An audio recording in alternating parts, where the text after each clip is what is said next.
Sarah sat quietly at the corner of the dinner table while the smell of roasted beef filled the room, but no amount of comfort food could ease the tension that always surrounded family gatherings. At 29, she had grown used to the subtle disappointment in her parents' eyes whenever they looked at her. Across from her sat Jake, her older brother, confident and successful, proudly talking about his promotion at the bank, while their parents listened with admiration. Every word he spoke seemed to remind everyone of the difference between the successful son and the failed daughter. When the conversation shifted towards Sarah, the atmosphere changed instantly. Jake smirked as he asked if she was still moving boxes around at the warehouse downtown, and their father chuckled softly before saying that at least she was somehow connected to the medical field. The comments sounded harmless on the surface, but every sentence carried quiet judgment. Years earlier, Sarah had left medical school without explaining the truth, and her family had created their own version of the story that she was not smart enough, not strong enough, and not capable of surviving the pressure of becoming a plodal 21A. Doctor. Her mother gently patted her hand and told her there was no shame in accepting her limitations, while Jake continued lecturing her about how medicine required intelligence, discipline, and nerves of steel. Sarah simply lowered her eyes and forced a small smile, hiding the pain behind silence. She had learned long ago that arguing would change nothing. So while her family proudly celebrated Jake's achievements and treated her like a disappointment, Sarah quietly endured every cutting remark, carrying a secret none of them could possibly imagine. Jake leaned back in his chair with the confidence of someone who believed he understood exactly how the world worked. Ever since earning his MBA and landing a high-paying position at a regional bank, he had developed the habit of turning every family conversation into a lecture about success, discipline, and intelligence. That night was no different. As Sarah quietly ate her dinner, Jake began explaining how demanding the medical profession truly was, speaking slowly as if he were teaching a child who could never fully understand. He talked about sleepless nights during residency, the pressure of life and death decisions, and the years of brutal education required to become a surgeon. Their parents listened carefully, nodding in agreement as though Jake were an expert on the subject. "Medicine isn't for everyone," he said smugly, swirling his drink in his hand. "You need a certain kind of mind to survive it. Most people crack under the pressure." His eyes shifted towards Sarah with barely disguised satisfaction. "Honestly, it's probably better that you realized your limits before things got embarrassing." Their father laughed quietly and added that even some of the smartest people he knew could never make it through medical school, while their mother gently told Sarah there was no shame in choosing work that matched her abilities. Every sentence sounded polite, but together they formed a cruel verdict on her entire life. Jake continued bragging about his career, his investments, and the expensive neighborhood where he and his wife had recently bought a house, carrying himself like the successful older brother who had everything figured out. He spoke to Sarah with the irritating patience of someone offering advice to a failure. "You should stop comparing yourself to people who are built for high-pressure careers," he told her. "There's nothing wrong with being ordinary."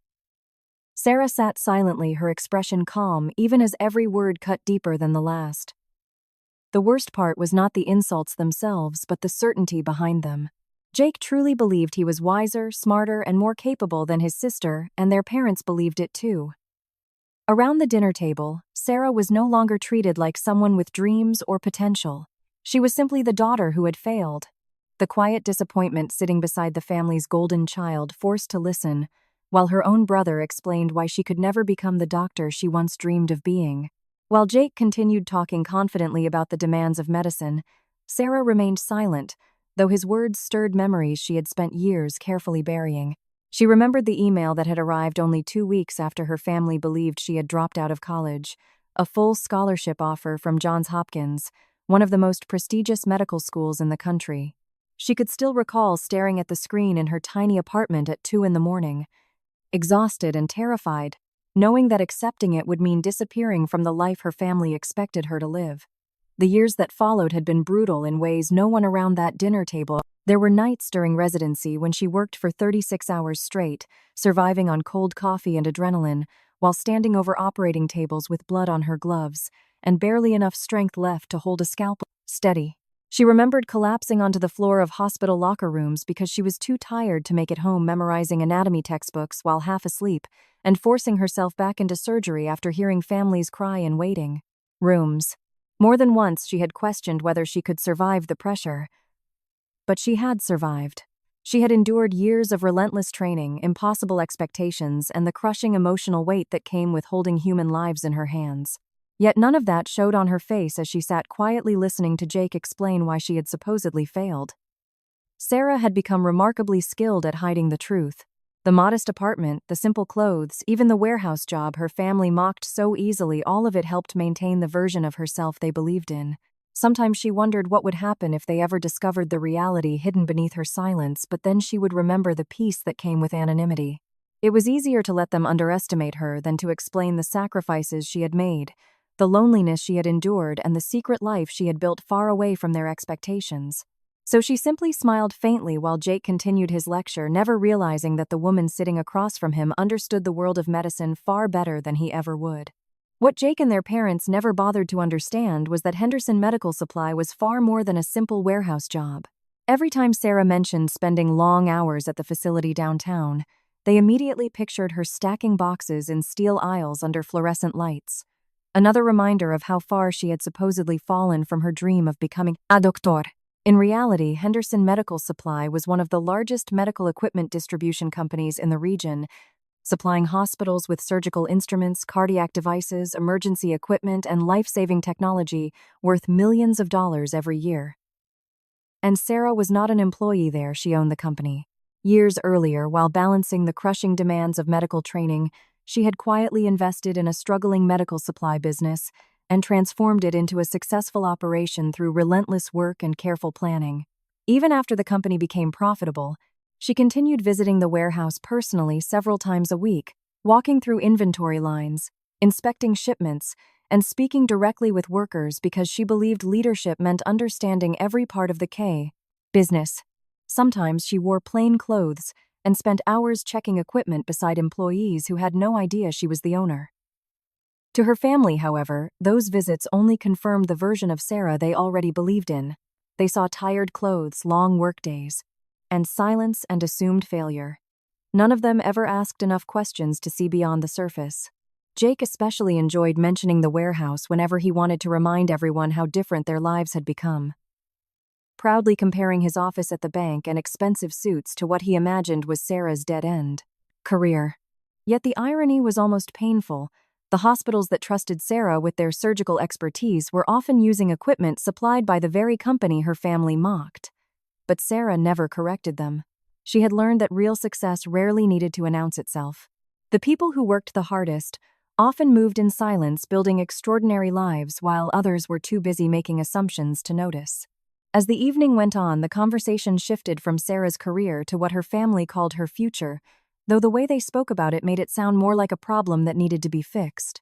Jake leaned comfortably against the kitchen counter while helping clear the dishes, his tone suddenly softer, almost sympathetic, which somehow felt worse than his usual mockery.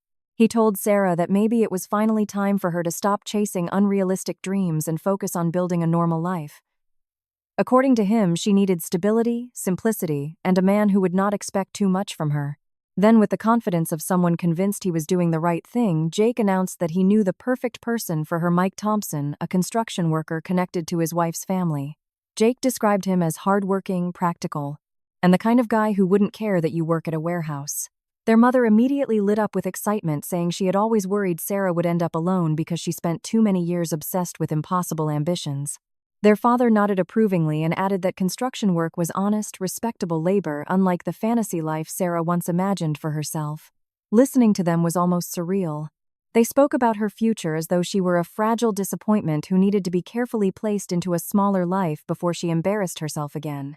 What hurt Sarah most was not the insults themselves, but the pity behind them. Her family truly believed they were helping her. In their minds, they were guiding her toward acceptance, toward a life appropriate for someone with limited abilities.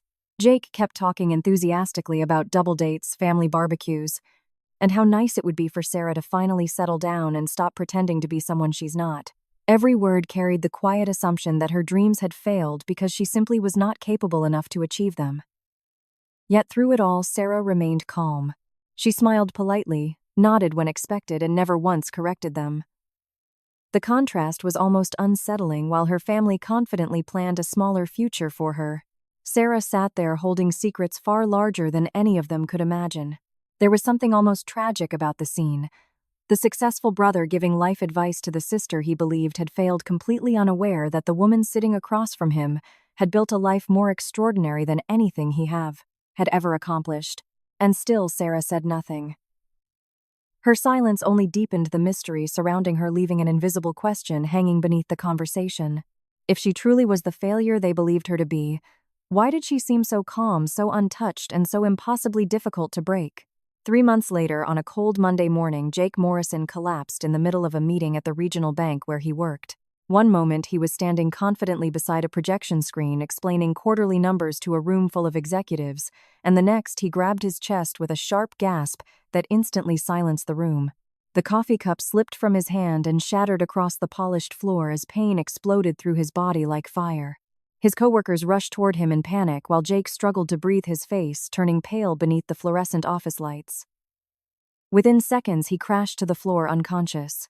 Someone shouted for an ambulance while another employee frantically began chest compressions exactly as the emergency operator instructed over speakerphone. "Come on, Jake, stay with us," a woman cried as the rhythmic sound of CPR filled the room. By the time paramedics arrived, the atmosphere had descended into complete chaos. Hurried footsteps, terrified voices, the piercing whine of medical equipment being unloaded from stretchers. "Male, 31 years old, possible cardiac arrest," one EMT barked, while attaching monitor leads to Jake's chest. The cardiac monitor immediately erupted into sharp electronic beeping as jagged lines flashed across the screen. "VFib. Charging to 200 joules," another paramedic shouted. Jennifer arrived just in time to see Jake's body jerk violently from the force of the defibrillator. Her scream echoed through the hallway as the EMTs continued working with terrifying speed and precision. "No pulse. Continue compressions. Push 1 milligram epinephrine." The ambulance doors slammed shut moments later, sirens exploding into the morning air while Jennifer followed behind in tears, gripping the steering wheel so hard her hands shook uncontrollably. Inside the ambulance, the atmosphere was suffocating with urgency. Machines beeped nonstop while paramedics rotated through chest compressions, sweat running down their faces despite the freezing temperature outside. Oxygen hissed through a mask over Jake's face as another shock was delivered. Come on," one medic muttered under his breath while staring at the monitor. Then finally a weak rhythm flickered back onto the screen. "We've got a pulse, but relief lasted only seconds. Blood pressure crashing. Massive myocardial infarction suspected. Notify Metropolitan Hospital, we need cath lab and cardiac surgery on standby immediately." Jennifer could barely hear the dispatcher through her sobbing as she raced behind the ambulance toward the hospital, praying Jake would survive long enough to reach the emergency room. At Metropolitan Hospital, the trauma bay exploded into motion the moment the ambulance doors burst open. Nurses, the harsh fluorescent lights reflected off stainless steel instruments and polished floors as Jake's unconscious body was wheeled rapidly through the corridor. 31-year-old male, severe anterior wall MI ventricular fibrillation arrest in transit, the lead paramedic reported quickly. Patient lost pulse twice en route. Suspected complete LAD occlusion. Monitors screamed beside the bed as the trauma team surrounded Jake. BP dropping. Oxygen saturation 82. Prep intubation. Start dopamine. Jennifer stood frozen near the entrance of the emergency department, tears streaming down her face as she watched strangers fight desperately to save her husband's life. The sounds around her became overwhelming, rapid footsteps, metallic instruments clattering onto trays, the relentless electronic beeping of heart monitors measuring every fragile second between life and death. Somewhere in the chaos, a doctor's voice cut sharply through the room. "If we don't restore blood flow now, we're going to lose him." And for the first time in his life, Jake Morrison, the confident man who had always believed he controlled everything, lay helpless beneath the bright hospital lights, his survival depending entirely on the skill of people he had never truly understood. Jennifer stood trembling near the trauma bay entrance while doctors and nurses rushed around Jake's motionless body with frightening urgency.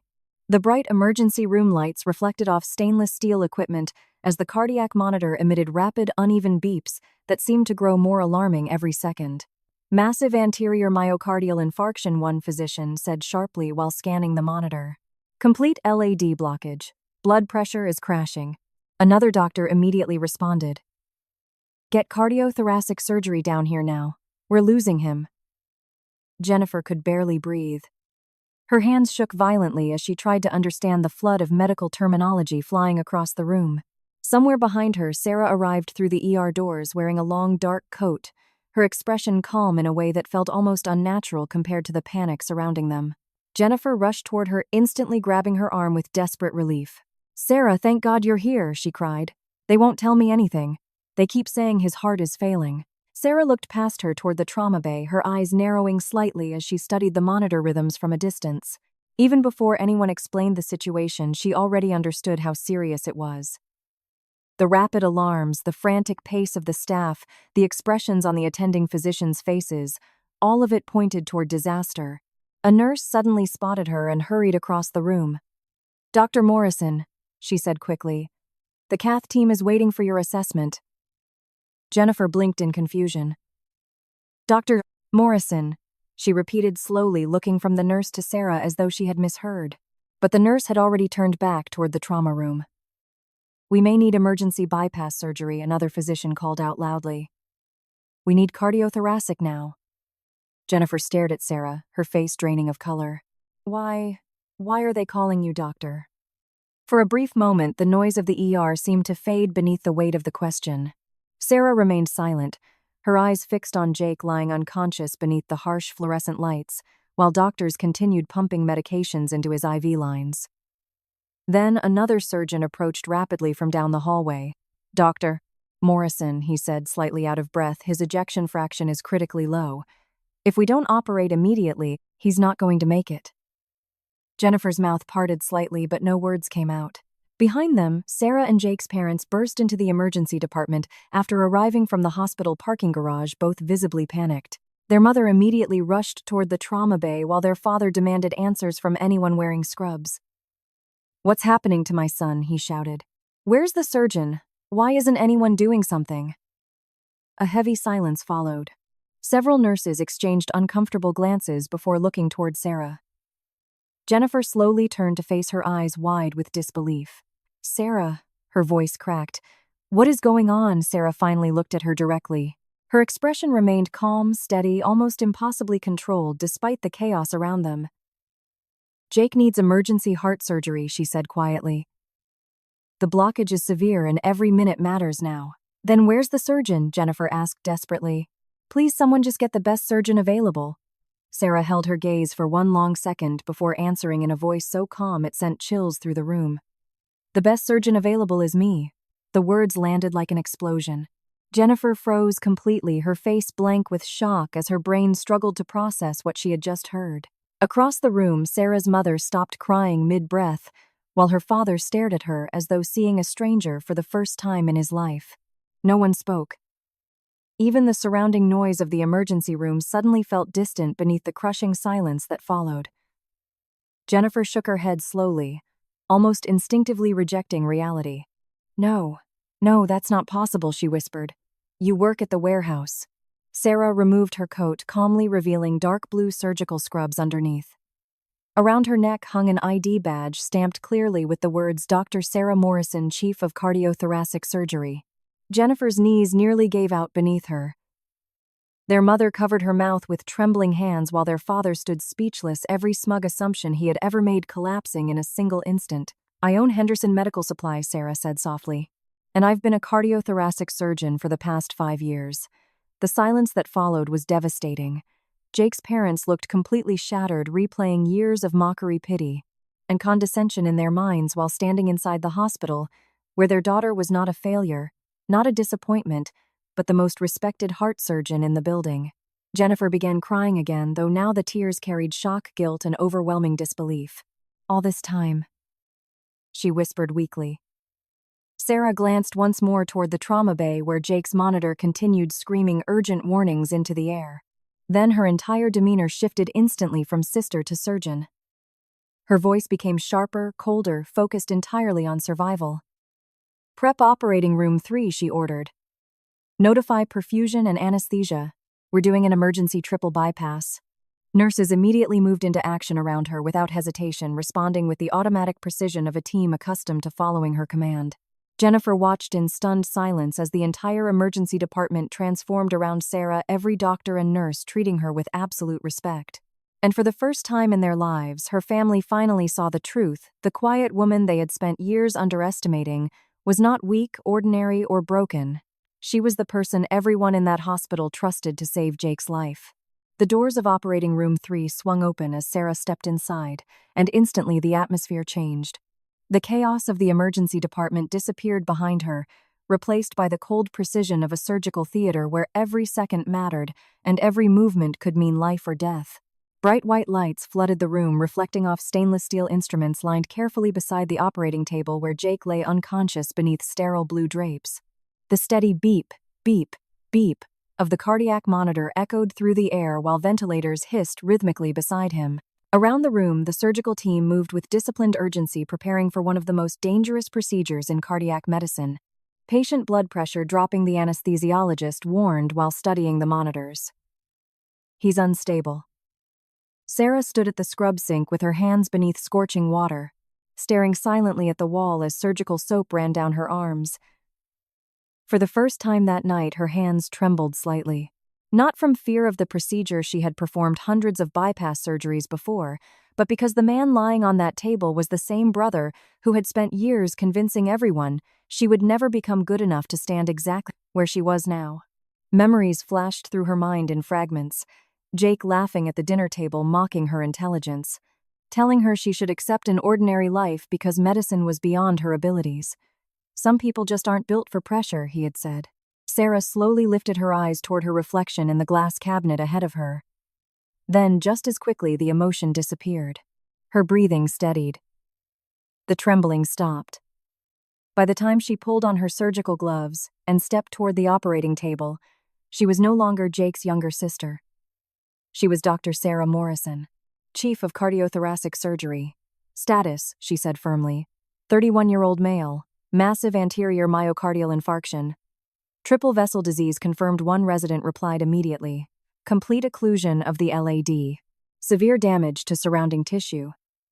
Sarah nodded once while examining the scans illuminated on the monitor screens. "We're doing a triple bypass. Harvest the saphenous vein and prep the internal mammary artery." Around her, the team responded instantly.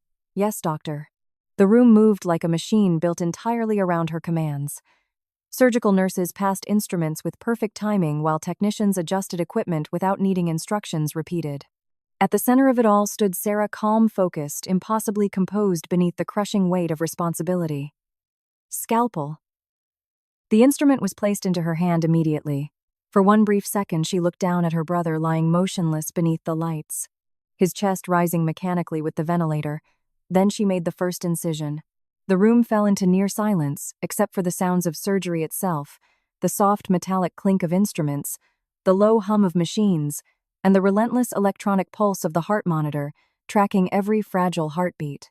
Retractor, suction, clamp. Sarah's voice never shook.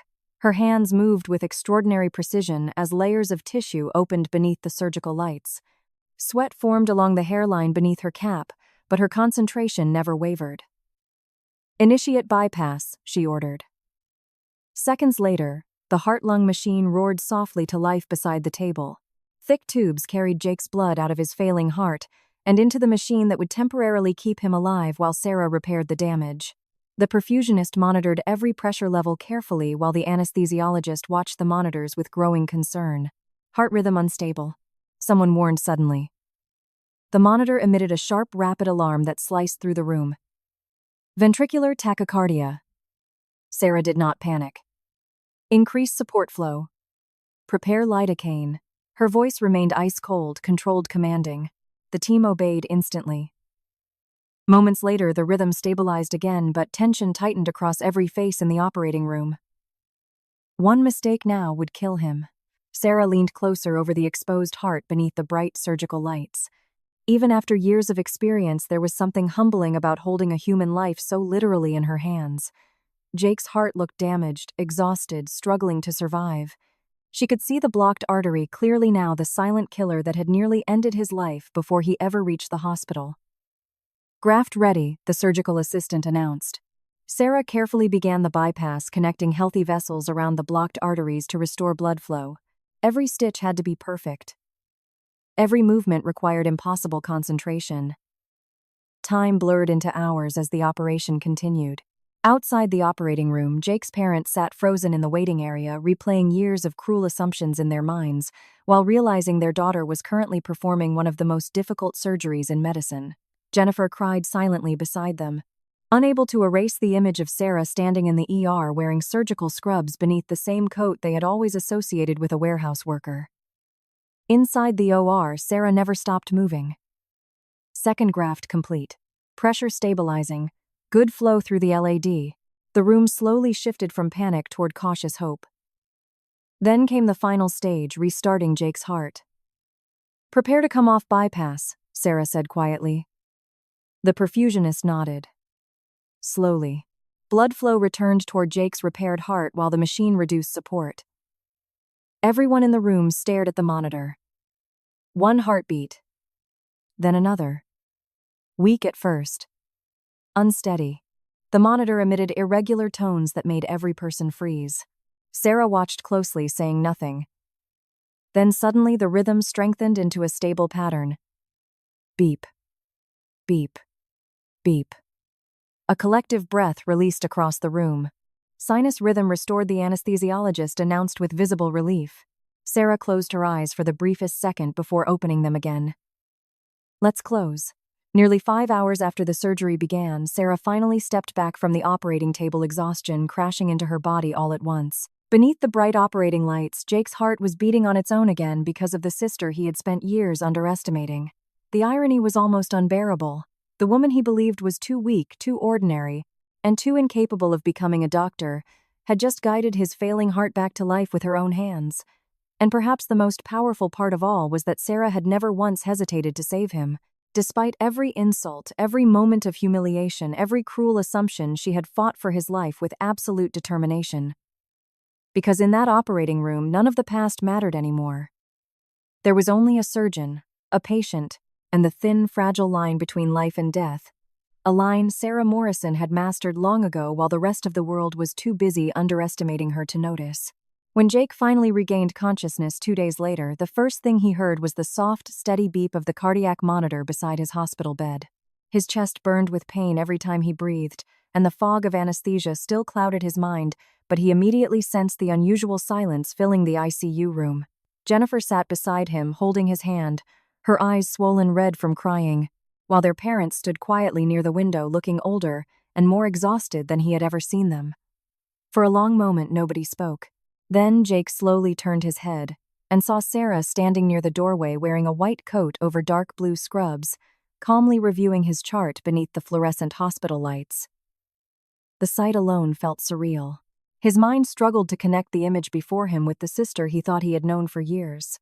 Sarah looked completely different inside the hospital, confident, respected, entirely in control of the room around her. Nurses passing through the ICU greeted her immediately, and every doctor who entered spoke to her with quiet professionalism. Jake swallowed painfully before finally whispering, "You really did the surgery." Sarah looked up from the chart and nodded once. "Triple bypass," she answered gently. "You were lucky we got you into the OR in time." Jake stared at her in stunned silence. Fragments of memory came rushing back: the dinner table, jokes, the mocking comments about intelligence, the endless lectures about how medicine was too difficult for her. Suddenly, every word felt unbearable. His eyes slowly filled with tears. "I said horrible things to you," he whispered weakly. "All those years, I thought." His voice broke completely. Sarah stepped closer to the bed, her expression calm and unreadable. "You thought you understood me," she said softly. Their mother suddenly began crying again, covering her mouth with trembling hands.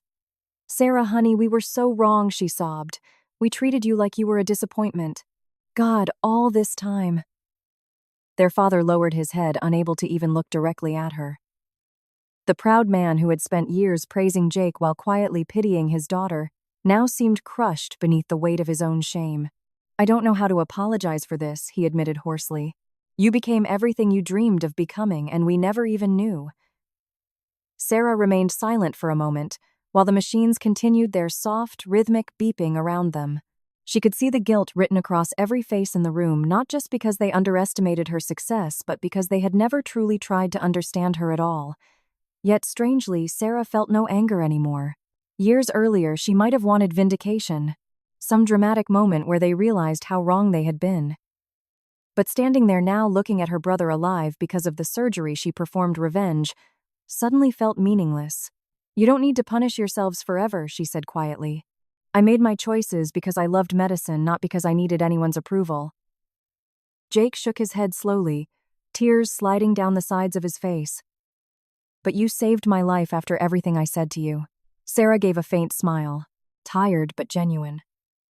"That's what doctors do." The simplicity of her answer hit the room harder than any accusation could have. She had every reason to resent them, every reason to throw their cruelty back in their faces, yet she never did. Instead, she stood there with quiet dignity, showing more compassion than any of them deserved. In that moment, her family finally understood something they had missed for years. True strength was not loud, arrogant, or desperate to prove itself. Real strength was the ability to carry pain without becoming cruel. It was succeeding without demanding recognition. It was saving the life of someone who underestimated you and expecting nothing in return. As the silence settled gently over the ICU room, Jake looked at his sister with an expression completely different from anything she had ever seen before. Not superiority, not pity, but genuine respect. And for the first time in years, Sarah no longer felt invisible inside her own family. In the months that followed Jake's surgery, life slowly settled into a new kind of normal for the Morrison family, though nothing between them would ever feel quite the same again. Sarah returned to her demanding schedule at Metropolitan Hospital, spending long hours inside operating rooms, where lives still depended on the steady precision of her hands. Every morning, she walked through hospital corridors filled with anxious families, exhausted nurses, and patients praying for second chances, carrying herself with the same quiet calm she always had. She never spoke publicly about what happened with Jake, never used her success to humiliate her family, and never demanded apologies beyond the ones they had already given. Instead, she simply continued doing what she had spent years doing in silence, saving lives while asking for nothing in return. But for her parents and Jake, everything had changed. The daughter they once viewed with pity had become the person they admired most, not because of her title or achievements, but because of the grace she showed after years of being underestimated. Her father no longer introduced her as Sarah, who works at the warehouse. Now, whenever people spoke about his children, pride filled his voice when he mentioned Dr. Sarah Morrison, chief of cardiothoracic surgery. Her mother often cried quietly whenever she remembered the cruel things they once said at the dinner table, unable to understand how Sarah had carried so much pain without bitterness. And Jake, the brother who once believed success belonged only to people like him, now looked at his sister with genuine humility every time he saw the thin scar running down his chest, a permanent reminder that the woman he underestimated had literally held his heart in her hands and given him another chance at life. Yet perhaps the most powerful part of Sarah's story was not her success itself, but the fact that she never needed recognition to believe in her own worth. For years, she allowed people to misunderstand her because she understood something most people never truly learn: real confidence does not beg to be seen. The strongest people often move quietly, building extraordinary lives while the world assumes they are ordinary. Sarah never wasted energy proving herself to people who had already decided who she was. Instead, she let her work, her resilience, and her character speak for themselves when the moment finally came. And in the end, the greatest lesson her family learned was not that Sarah had become a brilliant surgeon or a successful business owner. It was that they had spent years judging someone they never truly understood. Because appearances can be deceiving, silence can hide unimaginable strength, and the people who seem the most underestimated are sometimes the ones carrying the greatest power within them. After everything that happened, Sarah understood one truth more clearly than ever before: being underestimated only hurts if you depend on other people to define your worth.